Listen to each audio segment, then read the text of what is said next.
Will you on my son stand? Did you Then I respond? say, yes. He said, why the fuck you on my son stand? Then I say, I didn't know what your stand. Bob asked him, what the fuck are you doing here? Do you know you're on private land? Do you know you are trespassing 400 acres of land, you damn gook?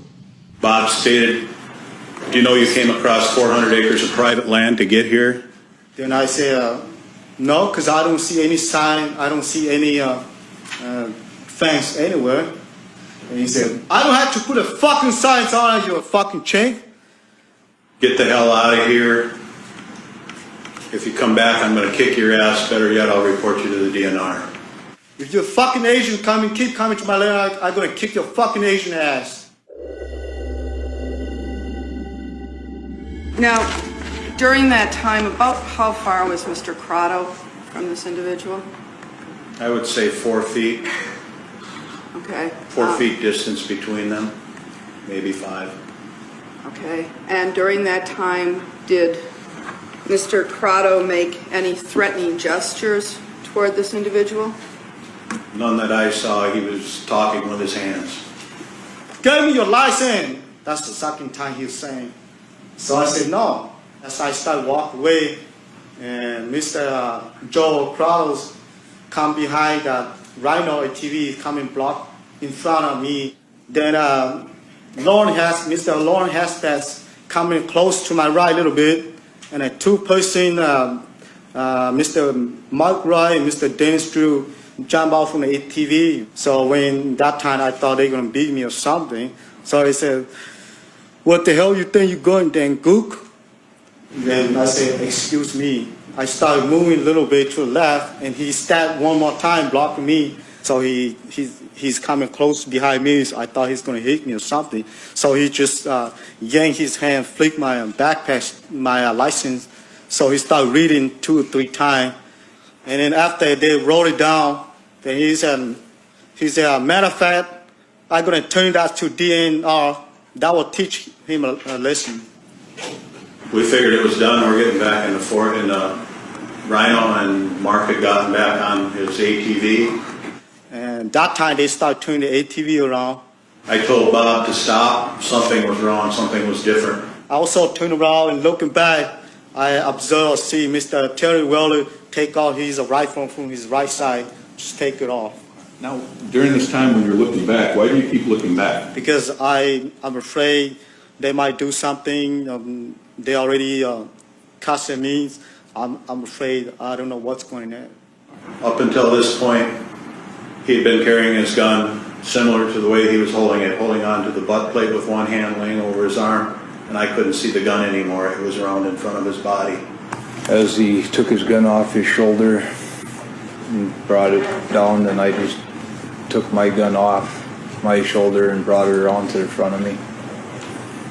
And he started to come around with his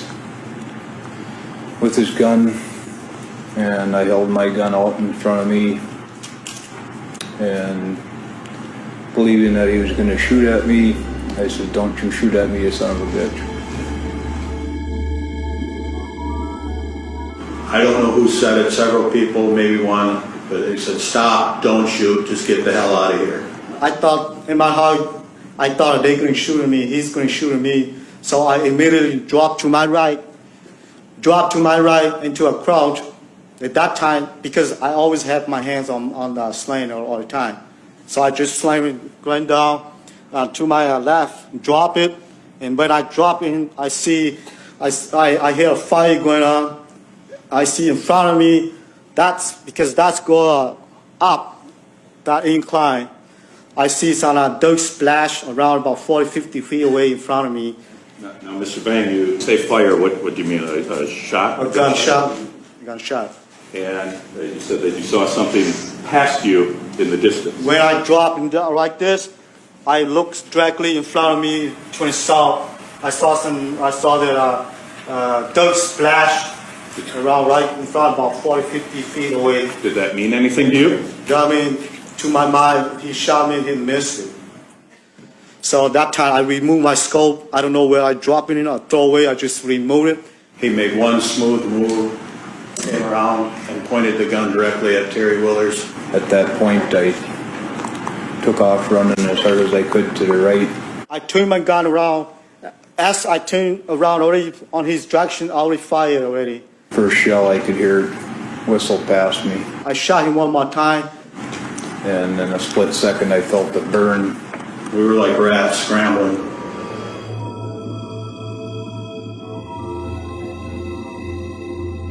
With testimony of both survivors now complete, the defense will try to show inconsistencies in their accounts. Willers says he never fired his weapon at Vang. Hesbeck, though, at one point told his wife he thought Willers did. I told my wife I thought Terry returned fire. In another discrepancy, Willers saying Vang was not repeatedly cursed at and could have walked away. Hesbeck, though, reluctantly admitting that in earlier statements said that Vang was lambasted with profanity and that at one point Joe Crotto did prevent him from leaving. As if he wanted to leave the area, Joey Crotto blocked the suspect's path. The jury's toughest decision will be deciding who actually shot first. And everybody just started scattering around, look like they try to get something in the back. Look like a gun case in the back. They try to get them doing something. And I started charging. When I got to the ATV, I saw Mark Rice scramble around the back on the north side beside the ATV. I shot him one more time. Then I shot him one time. I looked to the west of the ATV. Mr. Dennis Drew started scramble around of the ATV. I shot one more time. I turned around. Mr. Lauren Hasback, 10, 15 feet away. So I shot him one more time. I shot him one time then. And Mr. Robert, I shot him twice. I kind of laid down a little bit. I shot him twice. He dropped to the ground. I reload my magazine. I start chasing again. And Mr. Joe Crotto, I shot one or two times there. He dropped to the ground.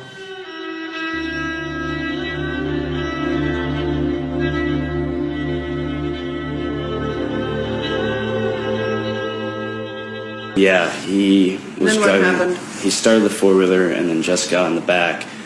And last thing I could think to say to him was, "Don't do anything stupid." You know when your dad left, if he was carrying a gun? I knew that he was not carrying a gun. How about Joe's? No, she wasn't. I hear another ATVs come by from the west so fast. So as they start turning, I saw the driver, Mr. Alan Lasky, has a gun on his left shoulder. He saw me, he's standing right there. He's looking at me. He started pulling his rifle off from his left shoulder. I just raised my rifle right there and shot twice. I saw Miss Jessica just fall to the left on the ground. Then I shot Mr. Alan Lasky when he tried to get out from the ATV. He fell down next to Miss Jessica. And so when he fell down, I ran behind him. His gun fell about 3-4 feet onto his left. And so he tried to grab his gun, I shot twice. So he's not moving. So I started running back to ATV south.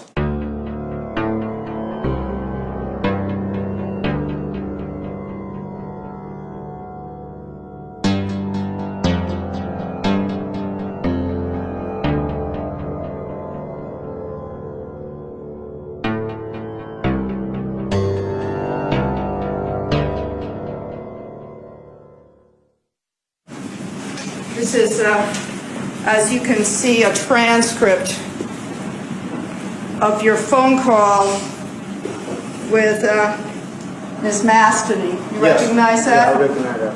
Hi, Mr. Vang, it's Colleen Mastany from the Chicago Tribune. Yes. How are you? Oh, pretty good. How are you doing now? Just live day by day.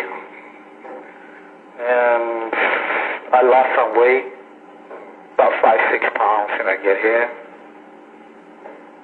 That's, yeah. How is your emotional state? Well, right now, I wish that this would never happen so I can be with my Do family. you think about the men who died? Yes. And what do you think about that?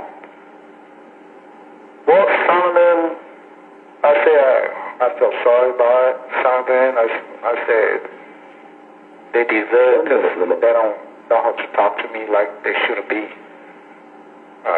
Shoot me the way they do. So. Okay. Mr. Vang, I'd like to show you what's marked as State's Exhibit number 1A.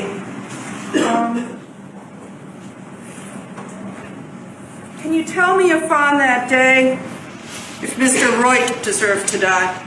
No, Can you tell me if on that day Mr. Drew deserved to die? no, Can you tell me if on that day Joseph Crotto deserved to die?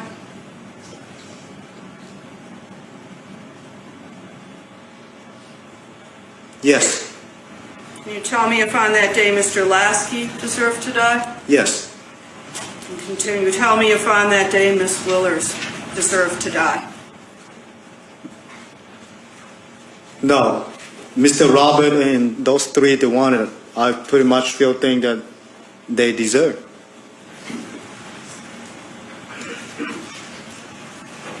And Mr. Vang?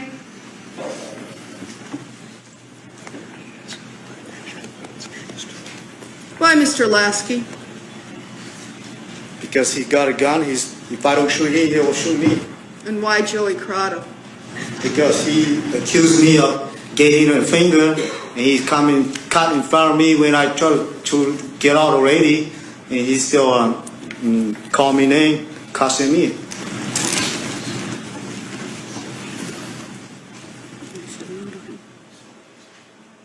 And Mr. Crotto, why did he deserve to die? Because he's the one that come in, confront me the first time, and yell at me, call my name, and that's who he is. And it's still your testimony today that it was Mr. Willers who shot first? Yes.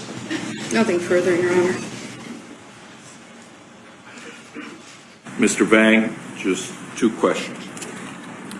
From the time of the first shot to the time that you left that area, what was going through your mind? I was afraid, I was scared, and I was confused. I wish that this was not happening. I was so scared, and that's about it, I guess. And Mr. Vang, is that why you did what you did on November the 21st of 2004? Yes, did what I have to do to defend myself. I was do what is necessary to stay alive. Thank you. No further questions.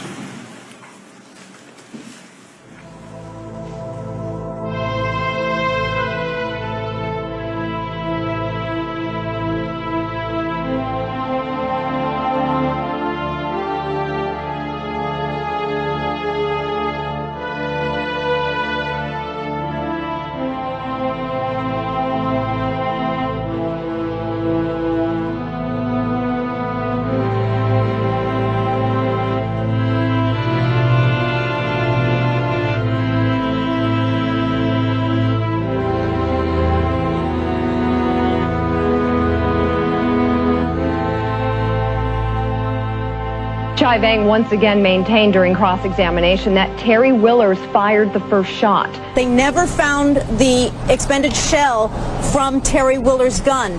Then it was a contested fact who shot first. We still don't really know, but it became a test of credibility in the trial of who was speaking the truth. We got a verdict. The jury was out about 3.5 hours when they made the decision. Chai Vang, 36 years old, truck driver from St. Paul, a Hmong immigrant, is about to learn his fate. State of Wisconsin versus Chai S. Vang. We, the jury, find the defendant, Chai S. Vang, guilty of first-degree homicide of Robert Crotto, guilty of first-degree intentional homicide of Joseph Crotto, guilty of first-degree intentional homicide of Mark Roy, guilty of first-degree intentional homicide. Guilty on all 9 counts. 6 first-degree murder charges, 3 first-degree attempted murder charges. His sentence will be life imprisonment. Once again, Chai Vang found guilty on all 9 charges against him.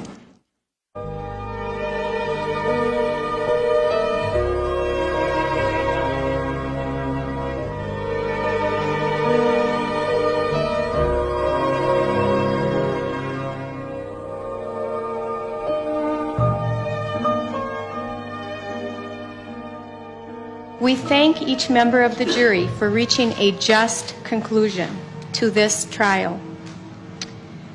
There is no punishment that can be given to equal the suffering and loss our loved ones and we have endured. People of the jury do not know how we feel.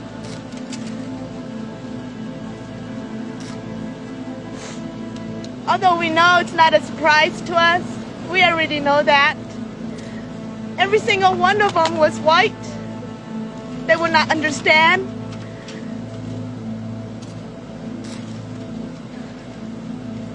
They will never understand what my brother went through up there.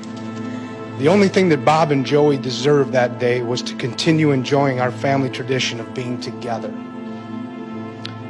Even though 6 lives were lost that day, last November, a countless number of lives were forever changed.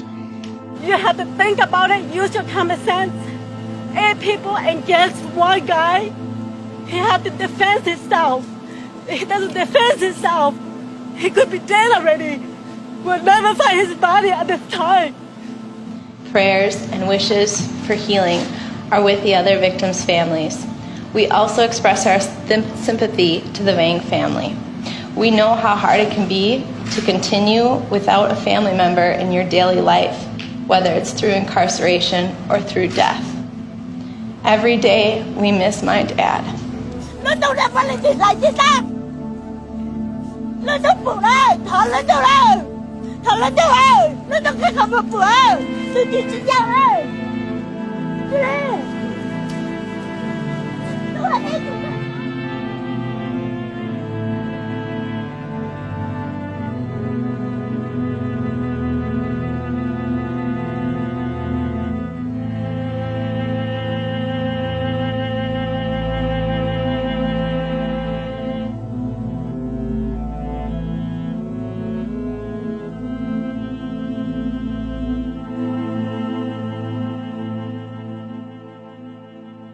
I felt this was an example of the equivalent of a sort of like an OJ trial in our community, and that depending on your ethnic makeup, your background, your ethnic experience, or racial experiences, it gave you a very different picture of the judicial system. We see the tragedy that occurred in the woods as a call to action to address this issue before we have another tragedy on our hand. We had about 500 people who came, families of hunters and hunters themselves, and it gave people a chance to vent about their experiences of racial tension in the woods.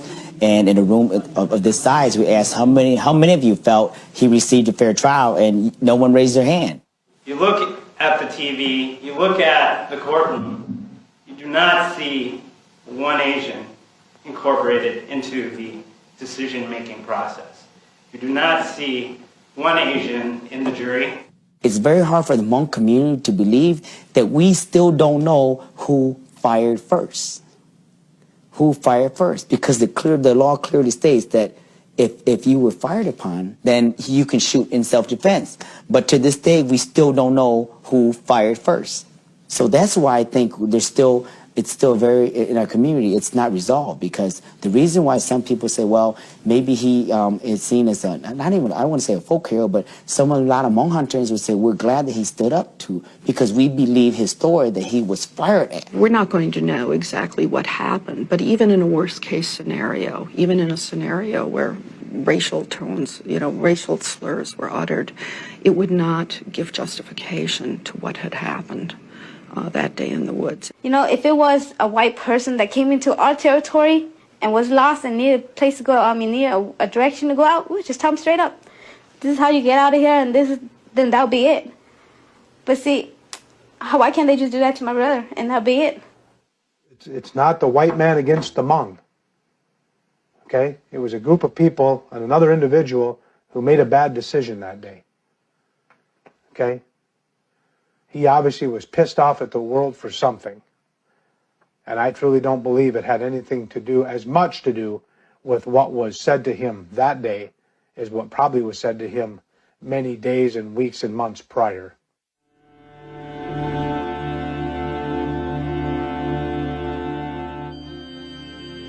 Our lives have all changed, some more dramatic than others. some more emotional than others. It's something that I wouldn't wish on my worst enemy, to have the feeling that we all felt that day. As for my mom, I don't think she'll ever get over it. There is not a single day that I do not see her cry. I mean, we try to comfort her in every way possible. It's just hard sometimes because sometimes you just can't do it. You know, just like every family out there says, life will never be normal again. It will never be normal.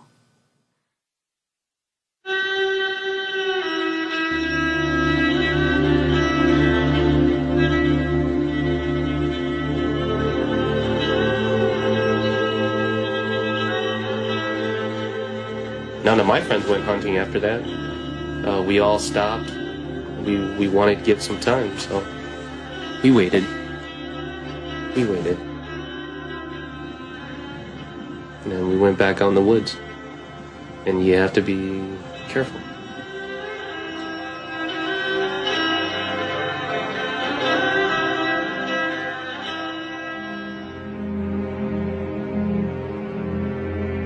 Ý do có cứ có đi chỉ cho la ho tê lộ tua chi tơ lộ để na chế khó chớ tơ xì chớ để chớ xì lô phải nó lành tu tua để bông dông nó lành tu tua